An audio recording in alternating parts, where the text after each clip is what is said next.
I have a bit of history with TCGs, primarily Genshin's TCG, so when Wuthering Waves released their new TCG event, I knew one thing. It's time to do.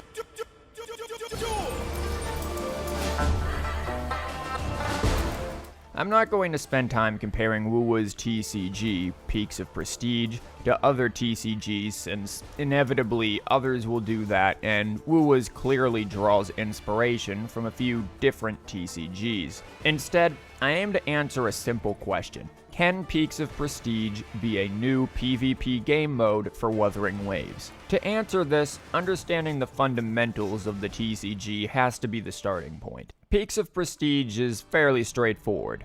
Play Echo cards to battle with the opponent's Echo cards. The winning team deals damage to the opponent's life points based on the collective strength of the surviving Echoes. To win is to bring the opponent's life points to 0.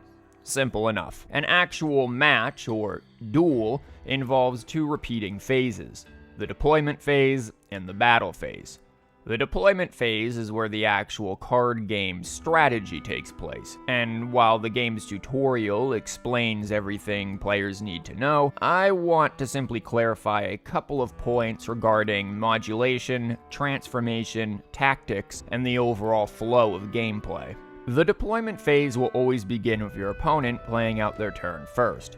This allows players to see what to expect and respond accordingly. The latter point will require making use of various cards' special effects via modulation. The slightly confusing part is in understanding how one effect is activated via modulation, as the order that the cards are modulated in affects the activation. All echoes will have to be modulated by first playing a 1-cost echo and then another 1-cost echo on top of it. However, the special skill of the echo that is played first, the bottom echo in the stack, is the one that'll be activated after the modulation. The second echo's special skill will remain inactive until a third echo, a 3-cost echo, is then placed on top of it. Some echoes may additionally, or exclusively, have an echo skill that is different from a special skill. Most 3-cost echo skills have conditions that require that certain special skills be active at the time of modulation for the echo skill to activate. For 1-cost echoes with echo skills that state,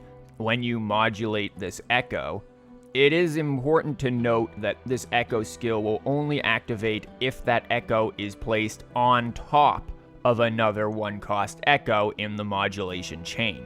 To make this easier to understand, special skills activate when another echo is placed on top of the card with the special skill, while echo skills activate when the echo card is the top card played over a different card. Special skills are bottom, echo skills are top. Another, albeit much simpler mechanic is transformation. By spending the energy cost of the card and playing it in the center of the field, the card is transformed and activates its transformation effect. The additional trade-off, however, is that unless stated otherwise, the transformed card is destroyed for the rest of the duel instead of being shuffled back into the deck. And that being said, the effects are usually worth the cost. Similarly worth the cost is the available tactics.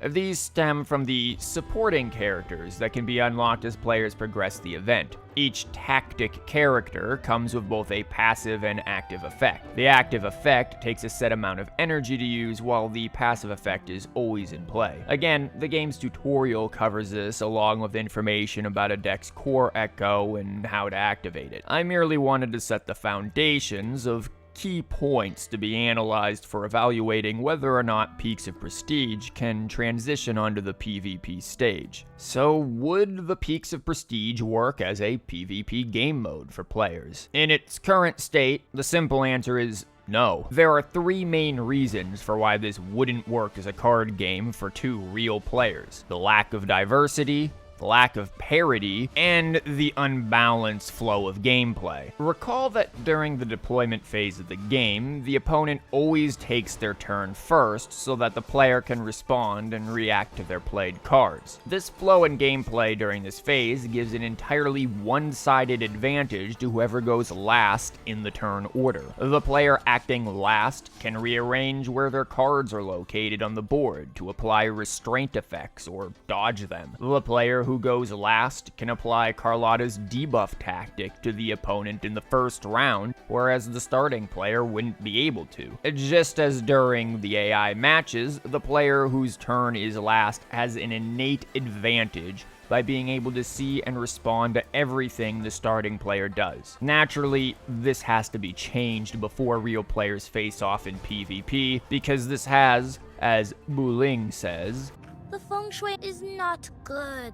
The deployment phase is not the only part of the game that has issues.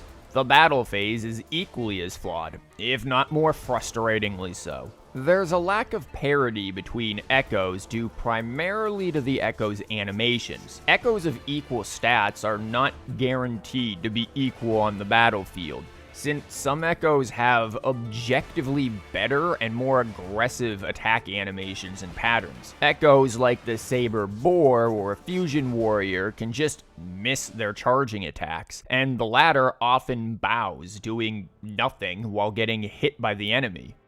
The Veered Blaze Saurian can repeatedly miss its ranged attacks. The Night Echoes tend to outclass other echoes of equal stats due to both being more aggressive and having attacks with AoE effects. And while the echoes with the better stats will usually end up winning, there are too often instances of the contrary confusingly happening. This can make matches feel unfair when a winning strategy loses to sheer randomness, and that isn't factoring in the effects of various badges and crit rates. Parity and fairness are key in PvP game modes. In the arena, fairness isn't negotiable. While some echoes have objectively better attack animations, the lack of diversity in tactics and deck options also causes a very select few deck archetypes to be objectively better than others. Why bother with transform archetypes when flank force and modulation archetypes can bring their core echoes to the field consistently on round 2? Electro Glacio and Fusion Glacio decks can produce nigh infinite turns and energy by modulating only a couple of cards repeatedly and then spending all of the generated energy on Carlotta's active tactic effect to reduce the opponent's echo's strength to 0.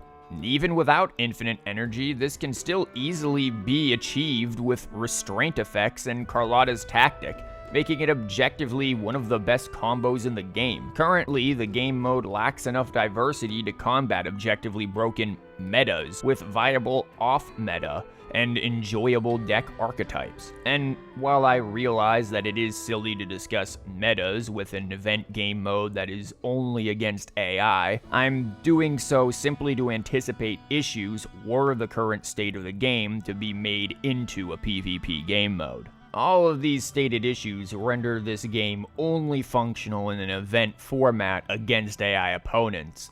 But how can this be fixed? What steps can be taken to resolve this? 2 issues of the 3 main issues can be easily fixed. First, the lack of diversity and resulting broken card and tactic metas can be fixed by simply adding in more echoes that aren't currently included, while tweaking the effects of the current ones. Similarly, tactics can be changed to have limits per turn set to them or limits per target. The second easily fixed issue is the overall flow of the deployment phase. A simple coin toss decides who goes first, and each time a player plays a card, transforms a card, or uses an active effect of their tactics, the turn switches over to the other player. This goes back and forth until both players declare the end of the round. Of course, this does promote wanting to declare the end of the round last, so as to make final adjustments against the opposing side, but doing so would require strategies ensuring enough viable moves to actually achieve this, so the flow still feels balanced. However, balancing the lack of parity during the battle phase is a trickier situation. Naturally, badge effects could simply be removed from the PvP mode, but crit rate is built into some of the cards and tactics effects, making it harder to simply exclude. Harder still is the randomness and imbalance of the Echo's attack animations. The actual battle in the battle phase is what makes the game feel unique, so simply removing it to only play based on stats alone would strip Peaks of Prestige of its charm. But some amount of rebalancing has to happen in regards to the animations. Limiting certain Echo's animations to a specific few out of their available set may help, but there isn't exactly an easy solution to this problem. Despite its flaws though, Wuthering Waves Peaks of Prestige is a fun TCG. Its current state is too unbalanced and too simple for making its way onto the stage of the PvP arena, but there is potential here that is waiting to be polished. Hopefully, during the next phase of surveys, players can chime in with their suggestions for how to improve the Peaks of Prestige TCG and give the devs some ideas for making this potentially PvP ready. If you'd be interested in seeing a video on some of the more broken decks in Peaks of Prestige, feel free to comment below. Similarly, feel free to share your experiences with the new TCG. And, as always, thank you for watching.